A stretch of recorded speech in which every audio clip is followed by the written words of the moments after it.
Veremos ahora el método Checklist, que evalúa los posibles trastornos musculoesqueléticos por movimientos repetitivos y esfuerzos repetitivos de los miembros superiores. Se evalúan en este método el hombro, el codo, el brazo, la mano y la muñeca. Supongamos que aplicaremos el método para evaluar a un trabajador de la construcción.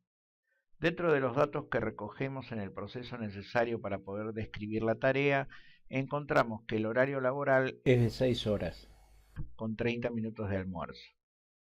Cada hora el trabajador detiene su tarea durante 10 minutos, generando de esa forma 4 pausas adicionales. La tarea que el trabajador desempeña consiste en el enlazado con alambre de las varillas de hierro del encadenado. La mano derecha se encarga de enroscar el alambre alrededor de las varillas por medio de la pinza, darle 3 vueltas, enroscarlo sobre sí mismo y cortarlo. La mano izquierda solo opera como guía del alambre, por lo cual no será evaluada. Para poder aplicar el método es necesario conocer la duración real o neta del movimiento repetitivo y la duración neta del ciclo de trabajo. Este dato se utilizará a posteriori para corregir, de ser necesario, los diferentes factores que conforman el cálculo del índice.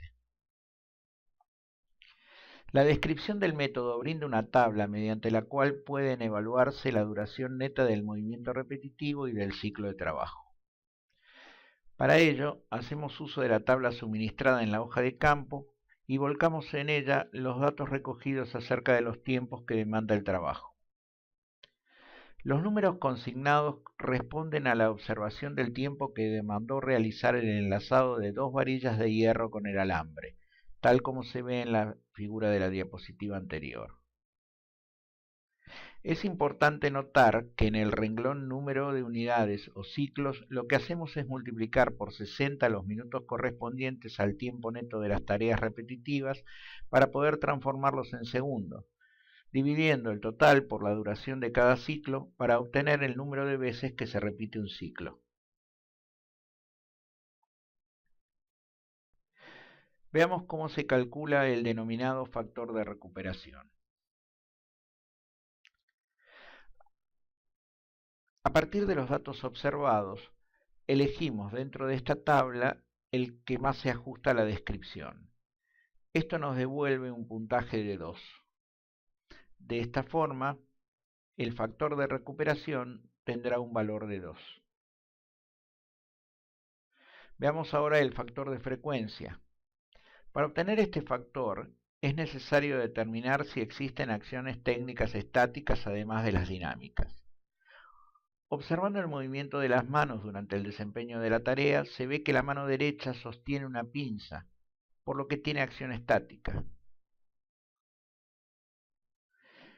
Los movimientos de la mano derecha son de rotación para enroscar el alambre y se hacen a razón de 3 veces por juntura de 2 varillas.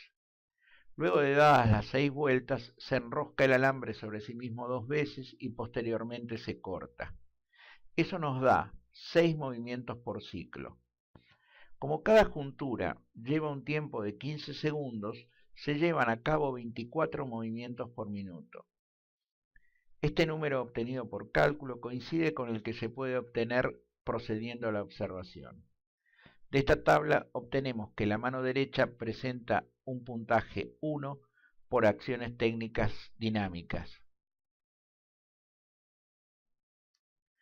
y un puntaje de 4,5 por acciones técnicas estáticas, ya que la pinza se sostiene durante todo el tiempo de trabajo. El resultado nos dice que el factor de frecuencia es entonces 4,5, correspondiente al mayor de los dos. Evaluemos ahora el factor de fuerza. Para evaluar el factor de fuerza se hace uso de las siguientes tablas. Elegimos utilizando nuestro criterio de la escala de Borg para la mano derecha un esfuerzo ligero, o sea 2. Como hemos determinado que el esfuerzo es ligero, no habrá que modificar el valor utilizando tablas de ponderación temporal. De haberse asignado un valor mayor a 2, sería necesario utilizar las tablas de ponderación por tiempo. Veamos el factor posturas y movimientos. Para cada extremidad en análisis debemos considerar posturas y movimientos del brazo con respecto al hombro, flexión, extensión, abducción. Movimientos del codo, flexiones, extensiones del antebrazo y pronosupinaciones. Posturas y movimientos de la muñeca, flexiones, extensiones, desviaciones radiocubitales. Posturas y movimientos de la mano, sobre todo los de tipo de agarre. Ni el brazo izquierdo ni el derecho poseen apoyo. El brazo derecho permanece levemente elevado durante más de la mitad del tiempo, con lo cual obtendremos una puntuación de 1.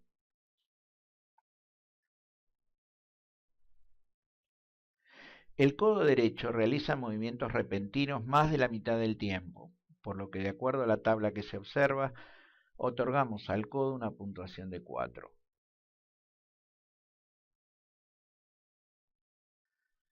Finalmente, la muñeca derecha realiza giros en una posición extrema. Si se producen agarres de objetos que se encuadren en los siguientes tipos, se deberá asignar una puntuación de acuerdo a la tabla de duraciones de los mismos. En nuestro caso, se producen agarres durante casi todo el tiempo, lo cual nos devuelve una puntuación de 8 al consultar las tablas.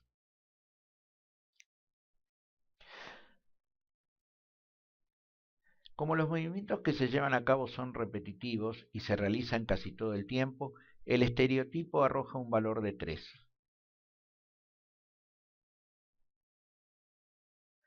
Resolviendo la ecuación correspondiente, obtenemos un resultado de 11 para el factor posturas y movimientos.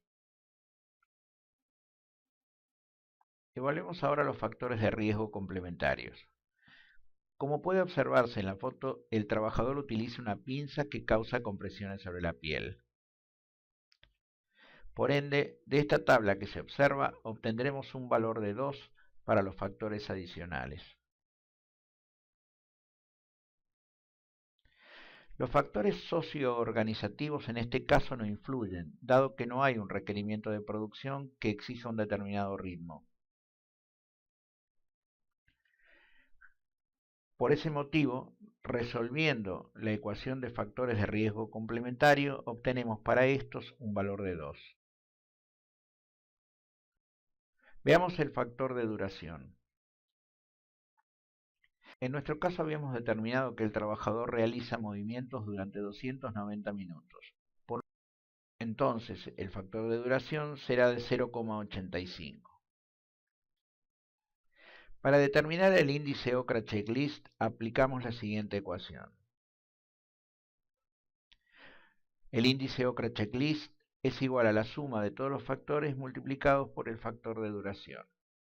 Reemplazando los valores de las variables por las que hemos asignado durante la evaluación, tenemos que el OCRA Checklist es igual a 2 más 4,5 más 2 más 11 más 2 por 0,85, lo cual nos da un valor final de 18,25.